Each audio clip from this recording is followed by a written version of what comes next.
Hello students, last video में हमने ये समझा कि ह्यूमन एक्टिविटीज़ यानी कि मानवीय क्रियाएं क्या होती हैं। ठीक है, हमने उनके प्रकार समझे और हमने ये भी समझा कि उन मानवीय क्रियाओं में से कुछ क्रियाएं ऐसे थी जो कि हम धन कमाने के लिए कर रहे थे और कुछ क्रियाएं ऐसी थी जो कि हम सिर्फ अपनी मानसिक संतुष्टि के लिए कर रहे थे। ठीक है, तो जो क्रियाएं हम धन कमाने के लिए कर रहे थे उनको हमने क्या कहा था, इकोनॉमिक एक्टिविटीज़ यानी कि आर्थिक क्रियाएं। तो आज का हमारा वीडियो इसी पर है कि इकोनॉमिक एक्टिविटीज़ यानी कि आर्थिक क्रियाएं क्या हैं। ठीक है, आपको क्लियर है ये आर्थिक क्रियाएं क्या हैं? So economic activities are those activities whose objective is to earn money, यानी कि जिनका उद्देश्य धन कमाना होता है। यानी कि एक ह्यूमन जितनी भी एक्टिविटीज़ करता है, अगर उन एक्टिविटीज़ को करने से उसे कुछ पैसा मिलता है, धन मिलता है, तो उसे हम इकोनॉमिक एक्टिविटी यानी कि आर्थिक क्रियाएं कहते हैं। ठीक है, और ये आर्थिक क्रियाएं 3 प्रकार की होती हैं। नंबर 1 इज़ योर बिजनेस यानी कि व्यवसाय। ठीक है, हमारा सब्जेक्ट भी बिज़नेस स्टडीज़ है, तो अब हमारे पास आपका जो सवाल था कि बिज़नेस क्या है उसे हम अब इंट्रोड्यूस कर रहे हैं। ठीक है, आपके सामने कि बिज़नेस क्या है। बिज़नेस यानी कि व्यवसाय। ठीक है, अब व्यवसाय हम किसे कहेंगे? यहाँ पर मैंने 3 कंडीशंस दी हैं कि अगर कोई एक्टिविटी के 3 कंडीशंस फुलफिल कराए इट मीन्स कि वो एक व्यवसाय है। तो वो कंडीशन क्या है? Number 1, conducted on regular basis, यानी कि जो व्यवसाय है ये किया जाता है ऑन रेगुलर बेसिस। ये बहुत इंपॉर्टेंट है। रेगुलर मतलब कि लगातार। ठीक है, अब एक दुकानदार है, वो अपने ये ऐसा तो नहीं करता है कि वो सामान लेके आया, एक दिन बेचा उसने सामान और उसके बाद महीना भर छुट्टी। नहीं, वो अपना सामान लाता है, दुकान में रखता है, उसे बेचता है। जैसे ही सामान ख़त्म होने वाला होता है फिर दोबारा से वो सामान को लेके आता है, फिर उसे बेचता है। ठीक है, तो वो जो सामान खरीदना और बेचने वाला काम कर रहा है वो एक रेगुलर बेस पे किया जा रहा है। ठीक है, या अगर कोई प्रोडक्शन कर रहा है चीज़ों की तो वो भी रेगुलर बेस पे प्रोड्यूस कर रहा है। अब नेक्स्ट इसका क्या ऑब्जेक्टिव है, इसका जो फीचर है वो है टू अर्न प्रॉफिट, यानी कि आप जो भी एक्टिविटी करेंगे अगर उसमें आपका मेन ऑब्जेक्टिव क्या है, अर्न प्रॉफिट, लाभ कमाना।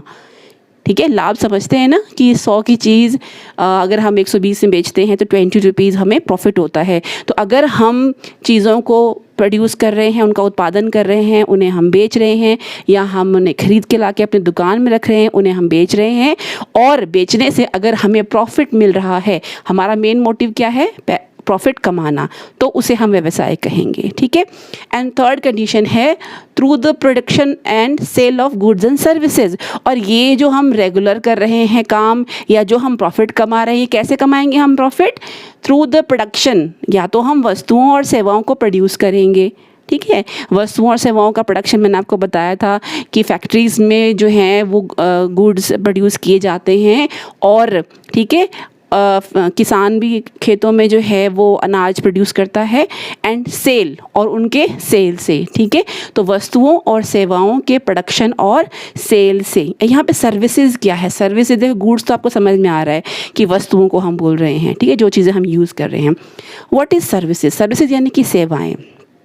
अब देखिए, हम बहुत सारी सेवाएं भी लेते हैं, हम सिर्फ वस्तुएं नहीं खरीदते हैं, हम सेवाएं भी लेते हैं। जैसे मान लीजिए अगर हमने कोई अपना लेटर पहुंचाना है किसी के पास, या हमने कोई चीज़ भेजनी है, तो आजकल हम क्या यूज़ करते हैं? Courier service. ठीक है, तो वो कोरियर क्या है? वो सर्विसेज है। ठीक है, सिमिलर वे अगर हमने कहीं जाना है तो हम ट्रांसपोर्ट सर्विस यूज़ करते हैं। ठीक है, वैसे ही बहुत सारी कंपनीज़ हैं वो जो अपना फैक्ट्री में प्रोड्यूस करती हैं जो भी वस्तुएं, तो उन्हें स्टोर करना पड़ता है क्योंकि एकदम से सारी वस्तुएं सेल नहीं होंगी, राइट। तो उन्हें किसकी ज़रूरत पड़ती है? स्टोर हाउस की ज़रूरत पड़ती है, गोडाउंस की ज़रूरत पड़ती है, जिन्हें हम वेयर हाउस या भंडार गृह भी कहते हैं। तो बहुत सारी कंपनीज़ वो सर्विसेज भी देती हैं। ठीक है, तो यानी कि through the production and sale of goods and services, वस्तुओं और सेवाओं के उत्पादन और विक्रय। ठीक है, ये इसमें होना ज़रूरी है। अगर हम ऐसा करके प्रॉफिट कमाते हैं, और ये क्रिया हम कैसे कर रहे हैं? रेगुलर बेसिस पे, हम लगातार कर रहे हैं, कंटिन्यूसली कर रहे हैं, रोज़ कर रहे हैं, तो उसे हम क्या बोलेंगे? व्यवसाय हम कहेंगे। ठीक है, एग्जाम्पल दिया है क्लोथ शॉप, कपड़े की दुकान वाला है, कोई भी शॉप हो सकती है, इलेक्ट्रॉनिक शॉप हो सकती है, आपकी डेली नीड की शॉप हो सकती है, ठीक है, आपकी सब्जी वाले की दुकान हो सकती है, आपकी इलेक्ट्रॉनिक्स की शॉप हो सकती है, आपकी ऑटोमोबाइल्स की का शोरूम हो सकता है, कुछ भी हो सकता है, एनी शॉप, ठीक है। और ट्रांसपोर्ट किस में आ गया? सर्विसेज में। ट्रांसपोर्ट की सर्विसेज, वेयर हाउसिंग की, बैंकिंग की, ठीक है, इंश्योरेंस की सर्विसेज, ठीक है, ये सारी सर्विसेज में आता है, ठीक है। तो बिजनेस क्लियर हो गया कि बिजनेस क्या है, जो कि रेगुलर बेसिस पे किया जाता है, प्रॉफिट कमाने के लिए किया जाता है। और प्रॉफिट कैसे कमाएंगे हम? गुड्स एंड सर्विसेज की प्रोडक्शन और सेल के साथ, ठीक है। सेकंड जो हमारी इकोनॉमिक एक्टिविटी है वो है प्रोफेशन, यानी कि पेशा। अब पेशा आपको मैंने बताया था, पेशा क्या है, जैसे कि लॉयर, ठीक है, और डॉक्टर्स हैं, ठीक है, आपकी जो लॉ की प्रैक्टिस है वो एक प्रोफेशन है, आपकी मेडिकल प्रैक्टिस है वो एक प्रोफेशन है, ठीक है। आप अगर एज अ चार्टर्ड अकाउंटेंट आप काम करते हैं, चार्टर्ड अकाउंट से आप पढ़ते हैं, ठीक है, आप चार्टर्ड अकाउंटेंट लगते हैं, वो एक पेशा है, ठीक है। तो पेशा हम किसे कहेंगे? ये भी प्रॉफिट कमाने के लिए तो नहीं है, ये पैसा कमाने के लिए, टू अर्न द मनी, ठीक है। तो उसके लिए कौन कौन से फीचर्स है? नंबर 1 है conducted by a person having some special knowledge and skill। ये जिनको हम पेशेवर बोल रहे हैं या जिसको हम पेशा बोल रहे हैं, पेशे में आने के लिए क्या चाहिए इंसान को? ऐसा पर्सन उस पेशे को कर सकता है जिसके पास खास ज्ञान हो, स्पेशल स्किल हो, नॉलेज हो, ठीक है। जैसे कि एक लॉयर है, ठीक है ना, वो क्या पढ़ता है? वो LLB करता है, उसको लॉ का नॉलेज होता है, ठीक है। सिमिलर एक डॉक्टर है, वो MBBS की डिग्री पाता है, उसके पास कैसे पेशेंट का इलाज करना है उसको वैसा नॉलेज है, उसका स्किल होता है। सिमिलर एक चार्टर्ड अकाउंटेंट है, ठीक है, ओके। तो वो भी जो है वो CA चार्टर्ड अकाउंटेंसी की वो नॉलेज रखता है, उसकी डिग्री पाता है, एंड देन फिर वो अपनी सर्विसेज देता है, ठीक है। तो यानी कि ऐसा पर्सन इस पेशे को कर सकता है जो कि जिसके पास एक स्पेशल नॉलेज या स्किल होनी बहुत ज़रूरी है, ठीक है। Number 2, to serve various sections of the society impartially. और ये जो पेशेवर लोग होते हैं, ये जो प्रोफेशनल्स होते हैं, ये अपनी सेवाएं, अपनी सर्विसेज देते हैं वेरियस सेक्शंस, अलग अलग स्तरों पे, अलग अलग सेक्शंस को, किसके? सोसाइटी के, जो सोसाइटी के अलग अलग लोग हैं, ठीक है, उन सबको ये अपनी सेवाएं देते हैं। और सेवाएं कैसे देते हैं? इम्पार्शियली, बिना किसी भेदभाव के वो अपनी ये सेवाएं देते हैं। तो एग्जांपल मैंने नीचे दिया है, आपके लॉयर्स हैं, डॉक्टर्स हैं, चार्टर्ड अकाउंटेंट्स हैं, ऐसे और भी आपके पेशे के एग्जाम्पल हो सकते हैं। थर्ड जो हमारी इकोनॉमिक एक्टिविटी है वो है आपका एम्प्लॉयमेंट, यानी कि रोज़गार, ठीक है। अब रोज़गार की क्या कंडीशंस हैं, क्या इसके मेन फीचर्स हैं? नंबर 1 है under which people work for others. तो एम्प्लॉयमेंट हम किसे बोलेंगे?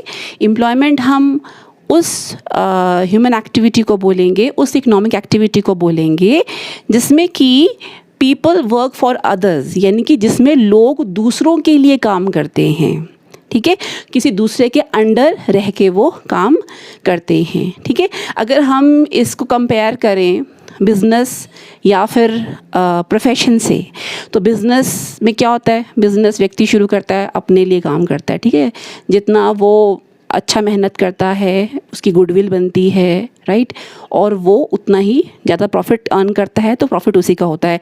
सिमिलर वे प्रोफेशन में भी जितनी वो मेहनत से काम करेगा, सारा जो उसकी अर्निंग है वो उसकी अपनी होती है, ठीक है। लेकिन एम्प्लॉयमेंट में क्या है? एम्प्लॉयमेंट में वो काम कर रहा है किसके लिए? किसी दूसरे के अंडर काम कर रहा है, किसी दूसरे के लिए वो काम करता है। नंबर 2, रिसीव रेम्यूनरेशन इन ल्यू देयरऑफ। और जो वो काम कर रहा है दूसरे के लिए, उसके बदले में, इन ल्यू ऑफ का मतलब क्या होता है? उसके बदले में उसे क्या मिलेगा? रेम्यूनरेशन। रेम्यूनरेशन यानी कि कुछ ना कुछ उसे उसके बदले में इनकम होगी, जैसे कि सैलरी, वेजेस एटसेट्रा, है ना। हम भी जैसे गवर्नमेंट के अंदर हम काम कर रहे हैं, हम एजुकेशन डिपार्टमेंट के लिए हम काम कर रहे हैं, हमें सैलरी दी जाती है, राइट। फैक्ट्रीज़ में अगर कोई वर्कर्स काम कर रहे हैं, उन्हें वेजेस दी जाती जाती हैं, ठीक है। अगर कोई एम्प्लॉइज़ काम कर रहे हैं उन्हें सैलरीज दी जाती है, कोई अगर किसी के अंडर एज एजेंट काम कर रहा है तो उसे कमीशन या बोनस दिया जाएगा उसके बदले में, ठीक है।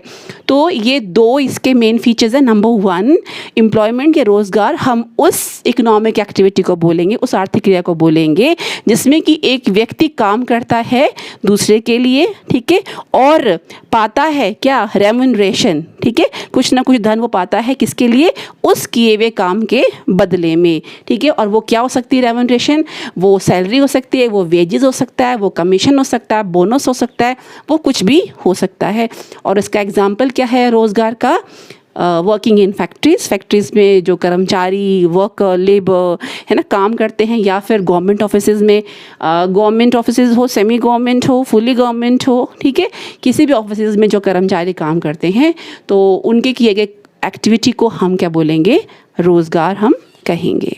Thank you.